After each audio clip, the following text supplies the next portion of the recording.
So these are Pogos. It's a form of an early level form of plyometric training. It's designed to bring more spring into the feet and the calves, Achilles tendons in particular. This is a prerequisite for doing any running, any sprinting, that kind of thing. And it's a very important part of athletic training to get these Pogos going. You put this early into your training. So you do either some circles, some active range of motion exercise to warm up the ankles and the knees. Spend a few minutes doing that, or standing on a stick. So you're massaging the bottom of your feet. So I've got that in other videos on the channel here. So you're doing that first, not doing a lot of calf stretching at all, if any. We want to use the spring. We don't want to make the spring too long to start off with. So you do it at the start of your workout, not towards the end, all right? So it's really part of the warm-up.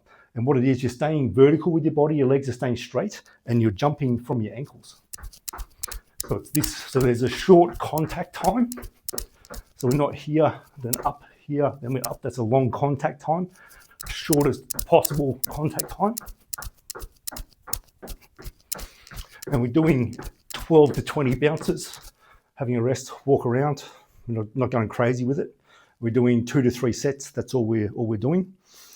If you do ballet or dance, when you jump, you have to have your foot pointed. Do the way I was just showing, which is basically my foot when I jump, it's kind of going like this. When I do the jump, that's my foot, not my knee, but looking at my foot here. So do that way. Otherwise, you're training a bit of a weird movement pattern for ballet. If you are doing any kind of other sport, train it this way, which is when you do the jump, you bring your foot will do this, but you bring it up like this in the air. So you land on the foot, spring, it'll jump, then bring your foot up. So it's a preload. So it's actually loading. It's part of the stretch shortening cycle, which is what this exercise is doing. So the stretch shortening cycle is how animals, mammals generally, that have long tendons, like kangaroos, marsupials, that kind of thing, when they can jump a long way, their body's able to load the tendon. It loads elastic energy. So it stretches. It shortens, then stretches, and then shortens again for the jump. Okay, so animals that can jump a long way have long tendons. So humans, we have quite a strong Achilles tendon here. So we're doing the jump, the foot comes up to lengthen the tendon again, and then there's a shortening. So it's a stretch shortening cycle. When we walk, we're using the stretch shortening cycle all the time. It's actually a way that the body can use energy very efficiently. It's very economical for energy use. That's the stretch shortening cycle.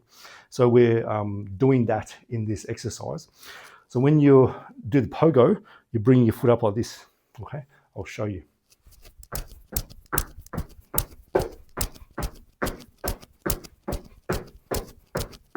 So it's almost like from here, I'm pushing in here. So where you can practice this, and it's also an early entry into the pogos, is sitting down and you're just bouncing on your feet here. So there's less weight. You're getting used to the movement and the spring coming. So you just bounce first this way. But see how it is a natural, when you bounce, my foot is naturally coming up again. So I spring and the foot comes up, spring, foot comes up. We want that.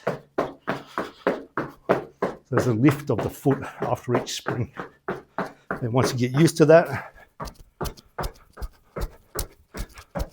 start doing it here. How you progress this, you start going forward, back, side, side, diagonal, diagonal, diagonal. Think about a plus sign and then an asterisk sign. So I'll be going not much movement to start with on the spot, and I start going forward, back a little bit, side, side a little bit, corner, corner, other corner, corner, then just playing around with that.